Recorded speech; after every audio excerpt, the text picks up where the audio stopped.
Salam alaikum, ya Ahl Salam. Azul Flaoun.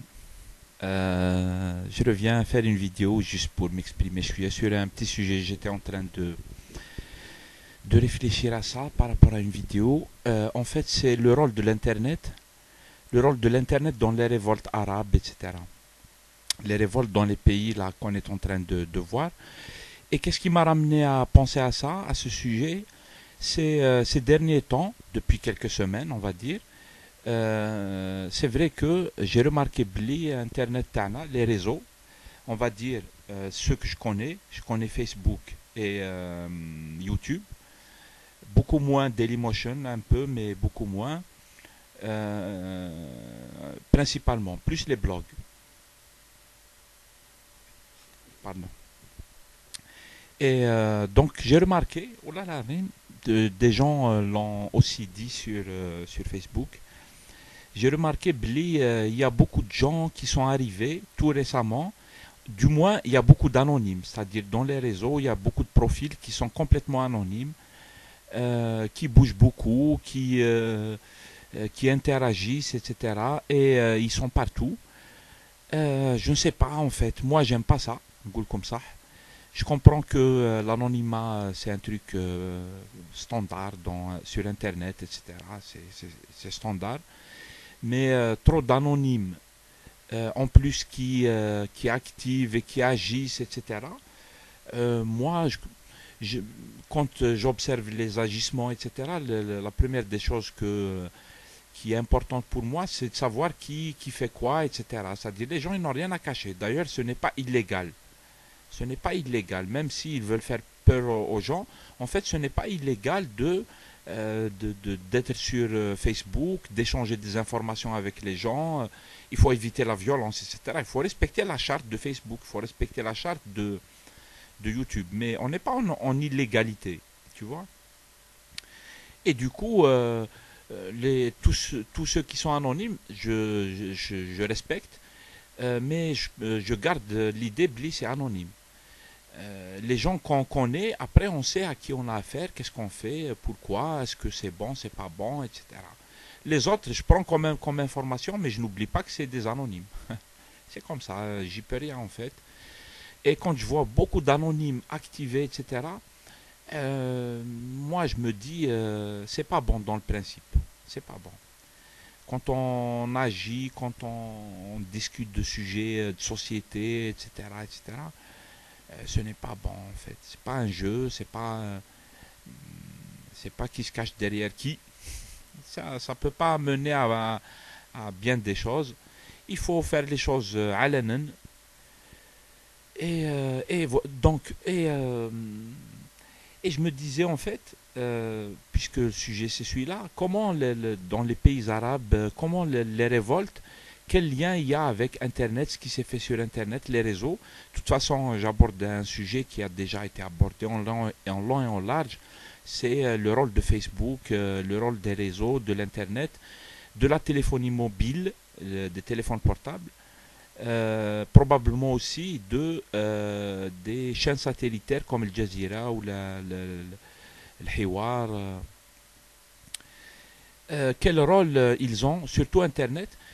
Est-ce que c'est Internet qui a déclenché les révolutions ou les révoltes? Moi, j'ai observé un peu ce qui s'est passé en Tunisie, ensuite en Égypte, d'après ce que je sais, comment j'ai compris les choses. En Tunisie, à mon avis, il y a depuis longtemps des cyberactivistes, etc. Ils ont déjà fait des actions et on les connaît, on a suivi leurs déboires aussi avec les services tunisiens, etc. Mais je ne pense pas que les réseaux, ce soit ça qui est déclenché les premières révoltes, après comment les gens ils se sont enchaînés les uns avec les autres pour revendiquer le karama, etc. Si vous vous souvenez comment ils criaient les premiers slogans. Je l'avais écrit un des slogans, je ne sais pas si je l'ai encore papier devant moi. Oh là là, je me souviens, je l'avais le papier comme ça, j'avais écrit un des slogans, c'était les premiers qu'on regardait sur Internet. Et par contre, Internet, il intervient par la suite parce que, à mon avis, Internet permet d'échanger de l'information vite fait. C'est un média qui est, effectivement tout nouveau, c'est-à-dire c'est révolutionnaire. Internet, il aide à distribuer l'information. Les gens, ils ont accès à l'information tout de suite. C'est ça la nouvelle donnée. Avant, ils étaient obligés de passer par les journaux écrits et télévision, et ça, ils sont sous contrôle. Maintenant, non. Maintenant, il n'y a plus de contrôle. Maintenant, le média, il est ouvert, il est démocratique, en fait. Les gens, ils filment avec leur portable. Au lieu d'envoyer ça à une chaîne de télévision et tout, non, il se met sur Internet chez lui, ou là dans un cybercafé, et il poste son truc sur Facebook, ou là sur YouTube, ou là sur Dailymotion. Là, tout de suite, d'ailleurs maintenant, les chaînes satellitaires et tout, elles prennent leur matière sur Internet. C'est sur Internet qu'elles vont chercher l'information, parce que c'est beaucoup plus rapide et beaucoup plus... c'est tout de suite. Et Internet intervient comme ça. Par contre, en Égypte, si je me souviens bien, les Égyptiens, je pense que Internet, ça fait déjà longtemps, à mon avis, il arrivait déjà à mobiliser les gens dans la rue. Ils ont déjà fait des manifs qui étaient très importantes, et ils ont organisé des... D'ailleurs, le mouvement Kifaya, etc., ils faisaient des actions. C'est un vrai mouvement social, c'est-à-dire c'est pas un mouvement sectaire ni rien du tout, un vrai mouvement pour les libertés de tout le monde, Kifaya. Il manifestait pour un blogueur qui soit, par exemple, laïque, et il est attaqué parce qu'on lui a interdit de s'exprimer, ou un blogueur, par exemple, qui est islamiste, il se fait emprisonner et tout. Kifaya, ils sont là, tu vois. Et ça fait déjà un moment qu'ils arrivent à mobiliser, etc. Ils utilisent Internet, ils utilisent les réseaux. Ils ont un gros... et quand arrivent les places Tahrir, etc., c'est-à-dire les premières manifestations et tout, je pense que ce qui a fait, comme en Tunisie, ce qui a fait déclencher l'ihtijajet, c'est le malaise. Le malaise. Nas talb bihaqha parce que haqha mahdoum. C'est ça qui fait que les gens ils bougent. Après Internet, je pense que en Égypte c'était tout de suite, c'est-à-dire très vite. C'est-à-dire Internet a été utilisé comme déjà il le faisait depuis un moment, et puis il y avait de la censure, mais Internet il servait déjà à diffuser des vidéos sur la torture dans les prisons, etc., etc. Ça fait déjà quelques années. Et donc Internet, c'est vrai que c'est important, mais je ne pense pas, finalement, pour conclure, je ne pense pas que Internet, c'est lui qui déclenche la révolution ou les révoltes. C'est pas lui qui les déclenche. Ce qui les déclenche, c'est la misère. Après, Internet, il peut intervenir parce que je pense pas qu'il intervient pour la violence, etc. C'est complètement faux.